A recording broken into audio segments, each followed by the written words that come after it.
My name's Nicola Askham and I'm known as the Data Governance Coach. And I'm really lucky. I have a job that I absolutely love because I've made it my mission to help as many people as possible be successful with data governance. And to that end, I get to work with all range of organizations across different sectors. And I love the fact that I'm helping them do things that are really going to make a difference for their organization. But one thing I've noticed over the years is that everyone assumes that data governance is about the data. And, it's a reasonable assumption to make given that we have the word data first thing in the title. But I have to tell you, in all my years of doing data governance, I can tell you we actually spend more time sorting out the people side of things. And so I often say that data governance is more around the people than the data. If you can get the people to get their heads in the right place around data, you get this data mindset in your organization, then actually the data is an awful lot easier to govern and manage. So over the years, I've read many books in an attempt to improve my skill and make me better at my job. So, I've got a really good communication skills book that I recommend to people. But over the years, I've tried reading several influencing skills books to try and improve my influencing skills, because it became really clear to me quite early on that it's very important to have good influencing skills when implementing data governance. So whilst there are newer books that I've read and gained some useful tips from, the one I go back to time and time again is an old book by Dale Carnegie. And I'm sure you've heard of it. How to Win Friends and Influence People. Now, this book was written all the way back in 1936. So, it would be really easy to dismiss it and say, well, how relevant is that to what we're trying to do in data governance, nearly 90 years later? And, I'll be honest, there is actually an updated version of it called How to Win Friends and Influencing People for the Digital Age. But I think there are some really important key concepts that come across in this version of the book. And I want to spend some time going through them with you and explaining how we can interpret some of these and use them when we're implementing data governance. So the book is made up of 4 parts, and we don't have to go far to find some excellent data governance relevant advice. The first part is called Fundamental Techniques in Handling People. And the first chapter of part 1 is called If You Want to Gather Honey, Don't Kick Over the Beehive. Now, you might be watching this thinking, well, that's a rather odd thing to say. But think about what would happen in real life if you went and kicked over a beehive. Well, probably you have some angry bees and you probably get stung. So this is definitely not the time to be helping yourself to some honeycomb. And the same is true of data governance. I've seen so many times, and to be fair, I did it myself a few times in the first few years, where you turn up at a senior stakeholder's desk or you meet them over coffee. And you start talking about the fact that in this organization, how we handle data is terrible and everybody does it wrong. But if you think about it from their perspective, they probably may not even have come across you before the meeting. And you're sitting there having the audacity to say to them they're doing things wrong. You're criticizing what they're doing. And, the one thing is very clear in this book is that we need to make people feel comfortable with what we want to share with them by not criticizing them. And I can tell you from my experience, it really doesn't go down well in data governance. So you're probably thinking, well, that's all very well, but what should you do when we're trying to sell data governance? Well, we're talking about the things I just covered on the previous slide. Don't criticize existing poor data practices. Quite a lot of times I'll say things like, our organization's grown and these things have happened because we just didn't understand how important it was to manage our data. But we now understand that there are huge benefits to be had from managing our data. So we don't need to keep going back over what we should have done better in the past. I think it's far better to be saying things like, we need to draw a line under this now. Or, a phrase I often use if I'm working with an organization that has a very strong blame culture is, this isn't a witch hunt. We're not trying to find out whose fault it is that it's been done badly in the past. We're just trying to make it better going forwards. So what we need to do is try to understand the situation that these people are in. You don't go diving in with both feet and tell them they need to change their data practices. Just take the time to understand what challenges they currently face in their organization. Because if you can understand that, you're actually going to be able to empathize with them and show some genuine understanding of their situation. And then you'll be able to explain to them how data governance will help them and solve some of those problems. Now, in the second chapter, Carnegie talks about the big secret of dealing with people. And he tells us this big secret is that everybody wants to feel important in their own way. And for some people, that means they want to be prime minister or maybe president. And some of us are just wanting the next promotion. But whatever it is, there is something that everybody wants, and that is to feel important.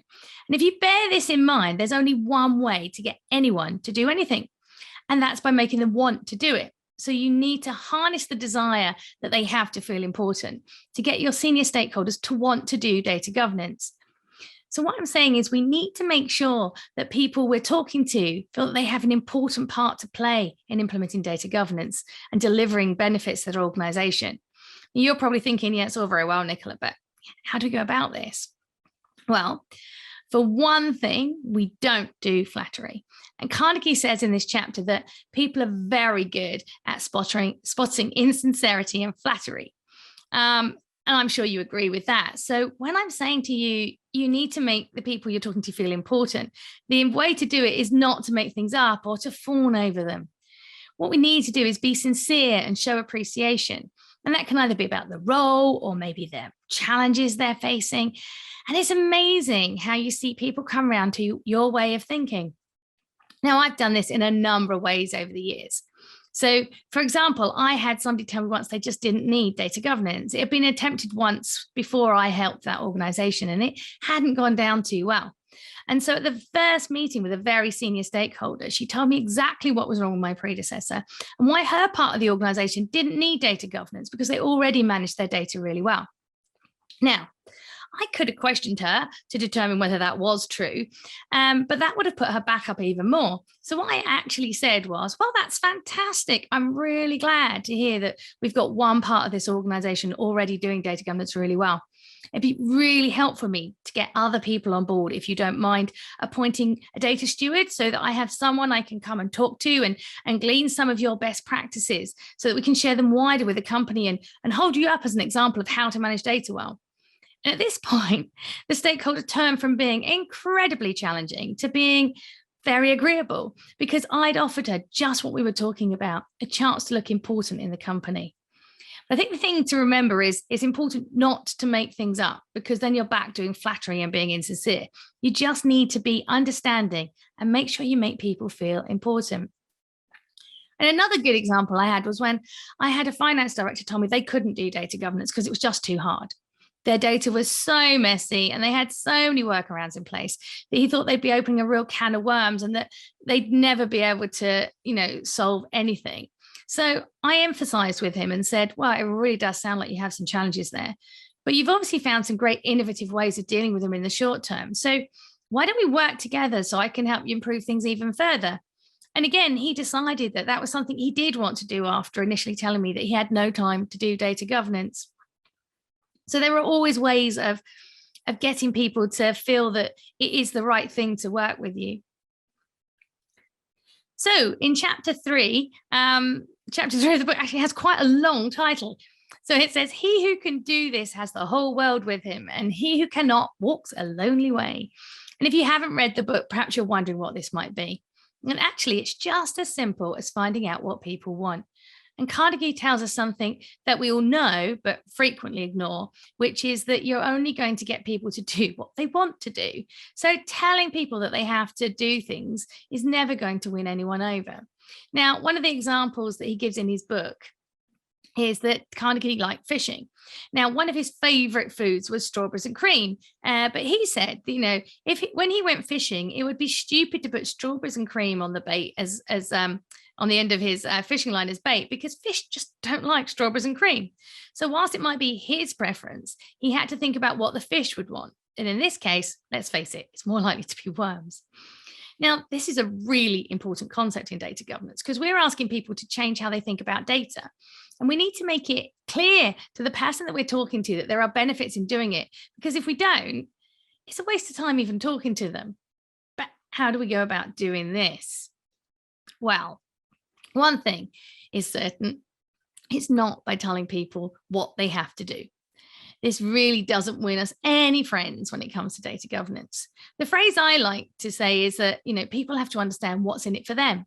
Because if there's no benefit for them personally, then why would they do what you're asking them to do? So definitely don't tell people what they have to do. And I also think you should avoid using generic benefits of data governance. Now, when I'm running public training courses, it's for a number of people from a variety of different companies. So I can't share benefits that are unique to each attendee's organization. And so in those instances, I do use a list of generic benefits, but I'm always really clear that attendees must not use these when they get back to their organization. What you need to be doing is sharing with your organization the benefits that are specific to them, and not even to your organization. You need to really hone down, and when you need to be sharing the benefits that are the ones you expect to be received by the person you are speaking to at that time. And this means you've got to do a lot of research.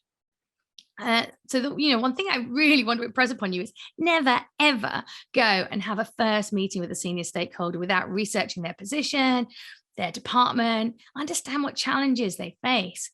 Because if you can understand their context, then you're much better able to explain the benefits and the particular benefits that their part of the organization can expect to gain from doing data governance.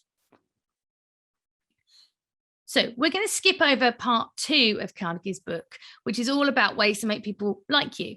And whilst there's definitely some value in the principles in that section, I thought it was more important to spend time in this presentation looking at part 3 of the book, which is all about how to win people to your way of thinking, as this is an absolutely vital skill if you're trying to do data governance.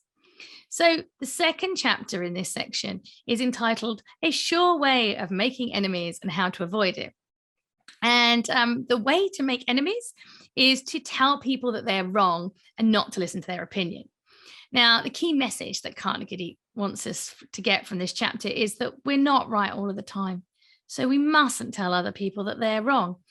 And, yes, sometimes or maybe often when we're talking to our senior stakeholders about data governance, they do have the wrong idea about it, or even about data generally. And we do need to change their minds. But Carnegie advises us that when we do need to change people's minds, we need to do it by stealth. If we tell people they're wrong, they won't like it. They're not going to listen to us because they're just going to feel like we've closed them down. It's really important to listen to people. And if you have made a mistake personally, you've got to own it and admit it. You can't force somebody to change their mind about something. They have to give ground willingly. Now, Carnegie sums this up in one of his principles that says you must show respect for other people's opinions. Never say you're wrong. I think this is such invaluable advice for the whole of life. But, if we think about it in a data governance context, it's really, really useful. So how do we go about using it in a data governance context? So I'd say the obvious first thing is we mustn't say you're wrong. Carnegie was definitely right about that. And it's even more true when it comes to data governance. We're asking people to think in a different way and to take on some new work, let's be honest. So telling them that they're wrong is not going to get your relationship with them off to a great start. Now, the other thing we don't do is insist on your way of doing things. Now, I'll admit, sometimes this is a challenge for me. I've been doing data governance for nearly 19 years now, and sometimes a new client will want to do something in a way which I know categorically will not work because I've seen it tried numerous times over the years. But if I insist on doing it my way, that's not going to help. So the things that I find useful in this kind of circumstance are to admit that you may be wrong and let them have a chance to try it their way. So when you're doing data governance, you may not design your framework perfectly at the start. You might not get the right data owners the first time round. So I think what you have to do is admit you're wrong, or that you may be wrong in that particular context. So let me give you an example of this to bring it to life. I had a client quite a few years ago now who told me that they needed 2 different levels of data owner. Now, I advise people to keep a data governance framework as simple as possible. The more complexity you put around it, the harder it is for people to get their head around it, and the harder it is for it to be implemented successfully in your organization. So with that in mind, I advise people that they should just have data owners, and they can be supported by data stewards. When I visited the client, they told me that they decided they needed 2 levels of data owner. I immediately wanted to dive in and say, well, that won't work. You wouldn't want to do it like that. But luckily, I've learned over the years that insisting on your own way of doing things doesn't always work. So instead, I said, okay, that's interesting. As you know, I don't advise that. But perhaps it is what we need in this context. So I got them to explain to me why they felt so strongly that they needed 2 levels of data owner. And during the exclamation, I asked lots of questions and I came to agree with them that, in that particular set of circumstances, it actually did sound like a sensible thing to do to overcome some blockages they were experiencing. And that leads you to the second thing to do on this list, which is to be open to try new ways. Sometimes these new ways will surprise you. Sometimes they will work because the person suggested them, wants them to work because it makes them feel right. But sometimes trying the new ways doesn't work, but it still helps bring the person around to your way of thinking. And I can think of one particular instance when a particular client really didn't like the data quality issue resolution process that I designed for them. He felt it was too simplistic. And I explained to him that I found if you make these processes too complicated, people just won't use the process. But he disagreed and he described what he wanted. Now, this was fairly early on in my career, and I admit I actually said, no, you're wrong. It won't work like that. So let me tell you. We sat in this meeting room for 2 hours arguing about it. And when we came out of the meeting room, the rest of the office was empty. Everybody else had packed up and gone home. And I was still refusing to budge because I knew my process was right. And he was refusing to budge because I was the consultant and he knew his company better. I went home absolutely exhausted and frustrated. But after a refreshing night's sleep, I realized what I'd done wrong.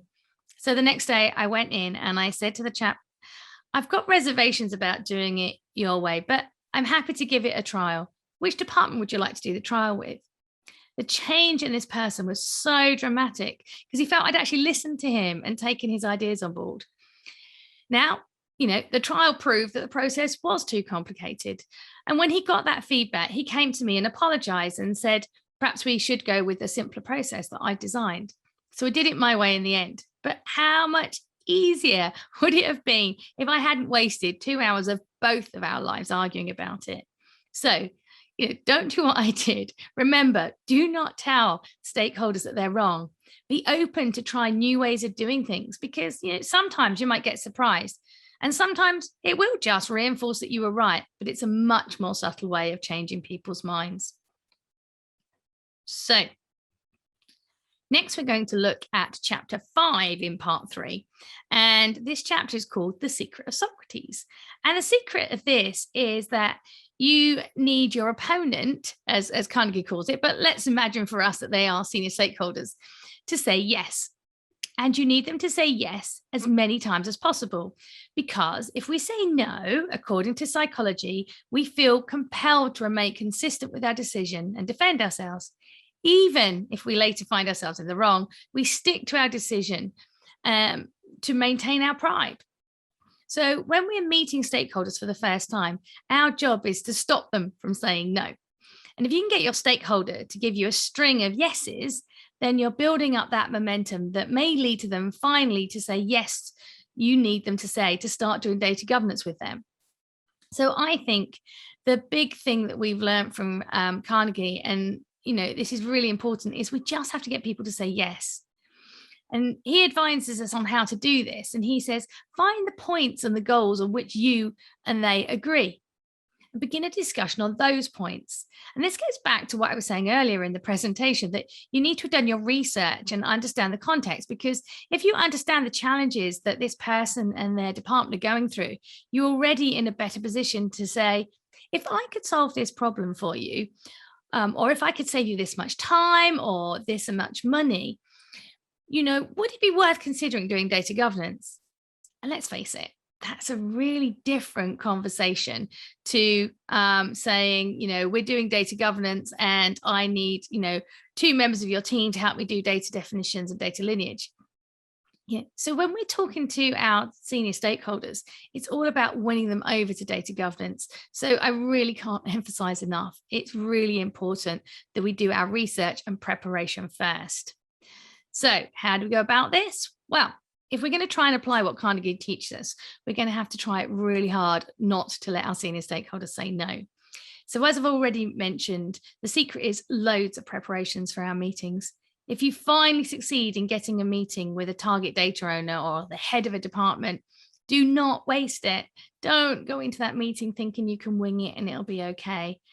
I've tried that in the past. You really need to do the research, because if you let them say no at the beginning of your meeting, as we've just learned, you're not going to get anywhere. So do that research so that you already know that you're going to be talking about things that they're interested in and talking about what they need, what help they need at that time. And remember, don't disagree with them. Going back to some of the examples I've previously shared, you know that disagreeing with people wastes time and puts their back up. And you're going to have to work even harder to overcome that. So why do it in the first place? It's also important to emphasize the points of agreement. So if we go back to the example I shared in the previous section, instead of saying your process won't work, we need to do it my way, I would have been so much better off if I'd said things like, we both agree that we need a process so that we can manage and improve our data quality. But what we need to do is agree on how we can do this. Do you think that wouldn't have put his back up, would it? So think about the words you use carefully and emphasize what you do agree on. The other thing we need to do is say yes ourselves, as it sets the tone for the conversation. So if you can say yes and agree with your senior stakeholder about something very early on in the conversation, you've already set the tone that it's going to be a positive interaction and that you're agreeing with this person. You know, it's all about letting them think that you're not forcing your opinion on them. You're agreeing with them and helping them change their mind or come around to your way of thinking subtly. Now, there are loads more chapters in part 3 of the book, all of which contain advice that would be invaluable to you in doing data governance, but we don't have time to cover them all today. So I just want to finish this section by looking at chapter 12. Now, Carnegie calls this, when nothing else works, try this. And you might be wondering what this is. Well, he simply calls it his principle to implant in people the desire to excel. And he means to inspire competitiveness. The story he tells in this chapter is of steel magnate Charles Schwab, who at the turn of the 1900s had loads of steel mills in the US. But of all of them, he had one mill which was significantly underperforming. And everything he tried didn't improve productivity. You know, he'd even threatened to fire people. And that didn't work either. So in the end, he devised a plan to stimulate competition. Now, according to the book, he went to the mill one day just towards the end of day shift, and he asked the manager for a piece of chalk. And then he turned to the person next to him and asked how many heats did the shift make that day, and he was told 6. Without saying anything more, he drew a big figure 6 on the floor and he walked away. When the night shift turned up, they saw the big 6 on the floor and asked what it meant. The day shift explained what had happened. And the next morning, when Schwab walked into the mill, the night shift had rubbed out the 6 and replaced it with the number 7. Now, when the day shift saw this, they got the impression that the night shift thought they could outperform them. So they pitched in with enthusiasm. When they finished at the end of that day, they wrote the number 10 on the floor. And this continued happening until this mill, which used to be one of the least productive, turned out to be producing more work than any other mill on the plant. So what Carnegie is telling us is that we need to inspire competition, to encourage people to overcome their limitations. Now, he named this as his principle number 12, throw down a challenge. So you're probably thinking, how are we going to do this for data governance, Nicola? Well, I think the important thing to remember that whilst this principle is very useful in practice, we don't really want to announce a competition. This is going to belittle what we're trying to do. So we don't announce that we're having a competition to see which department can write the most definitions or which department can solve the most data quality issues. You must agree that sounds a little childish. So we don't want that.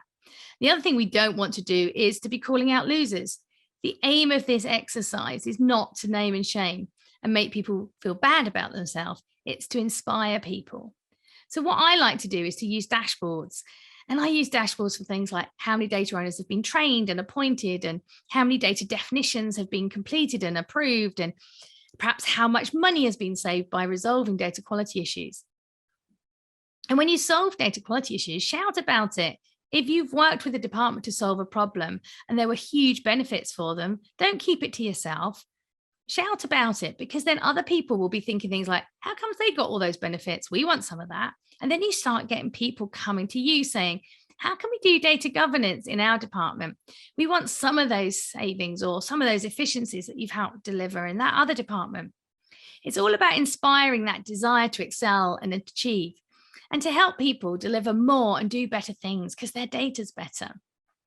So that's about all the time we've got through for going through some of Dale Carnegie's book. But if you haven't already read it, I really would encourage you to. Or if you have read it in the past, perhaps revisit it if you haven't read it for a few years, because there are some absolute gems in there. And now I'm going to adopt one of the principles that I've covered in this presentation and admit I was wrong. I spent several years searching for a modern book on how to influence people, something to give me the tips and techniques to make me more successful in my role. And all along, I should have just stuck with this old classic. It reminds me a lot of what my husband says when I say he jokes that I've heard a million times, but I still laugh. And he always says, it's an old one, but it's a classic. That's true of this book. So I do urge you to go and read it if you haven't read it recently. And if you'd like some more tips on stakeholder engagement for data governance, you can visit my website and download a free top tips document. So if you've got any questions about what you've heard today that we don't have time for, or you'd like a copy of the slides, please feel free to get in touch by any of the ways that you can see on the screen now.